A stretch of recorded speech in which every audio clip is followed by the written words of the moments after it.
Foods. God spoke to Moses and Aaron, "Speak to the people of Israel. Tell them, of all the animals on earth, these are the animals that you may eat. You may eat any animal that has a split hoof, divided in two, and that chews the cud, but not an animal that only chews the cud or only has a split hoof. For instance, the camel chews the cud but doesn't have a split hoof, so it's unclean. The rock badger chews the cud but doesn't have a split hoof and so it's unclean. The rabbit chews the cud but doesn't have a split hoof so is unclean. The pig has a split hoof, divided in two, but doesn't chew the cud and so is unclean. You may not eat their meat nor touch their carcasses, they are unclean to you. Among the creatures that live in the water of the seas and streams, you may eat any that have fins and scales. But anything that doesn't have fins and scales, whether in seas or streams, whether small creatures in the shallows or huge creatures in the deeps, you are to detest. Yes, detest them. Don't eat their meat, detest their carcasses. Anything living in the water that doesn't have fins and scales is detestable to you. These are the birds you are to detest. Don't eat them. They are detestable: eagle, vulture, osprey, kite, all falcons, all ravens, ostrich, nighthawk, seagull, all hawks, owl, cormorant, ibis, water hen, pelican, Egyptian vulture, stork, all herons, hoopoe, bat. All flying insects that walk on all fours are detestable to you. But you can eat some of these, namely, those that have jointed legs for hopping on the ground, all locusts, katydids, crickets, and grasshoppers. But all the other flying insects that have 4 legs you are to detest. You will make yourselves ritually unclean until evening if you touch their carcasses. If you pick up one of their carcasses you must wash your clothes and you'll be unclean until evening. Every animal that has a split hoof that's not completely divided, or that doesn't chew the cud is unclean for you. If you touch the carcass of any of them you become unclean. Every 4-footed animal that goes on its paws is unclean for you. If you touch its carcass you are unclean until evening. If you pick up its carcass you must wash your clothes and are unclean until evening. They are unclean for you. Among the creatures that crawl on the ground, the following are unclean for you: weasel, rat, all lizards, gecko, monitor lizard, wall lizard, skink, chameleon. Among the crawling creatures, these are unclean for you. If you touch them when they are dead, you are ritually unclean until evening.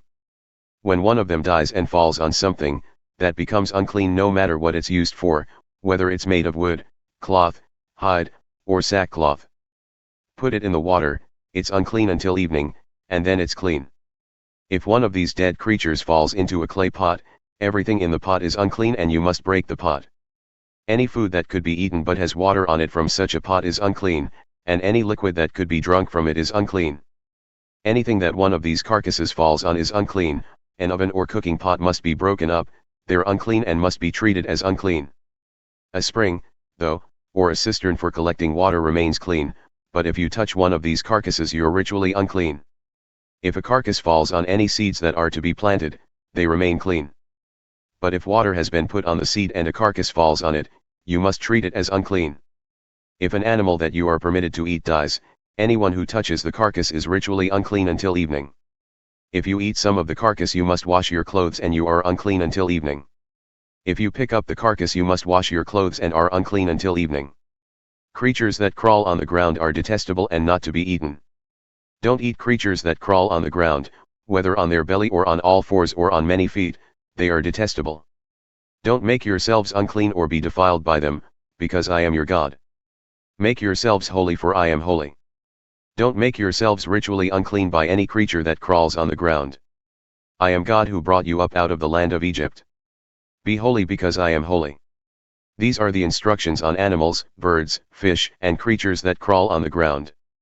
You have to distinguish between the ritually unclean and the clean, between living creatures that can be eaten and those that cannot be eaten.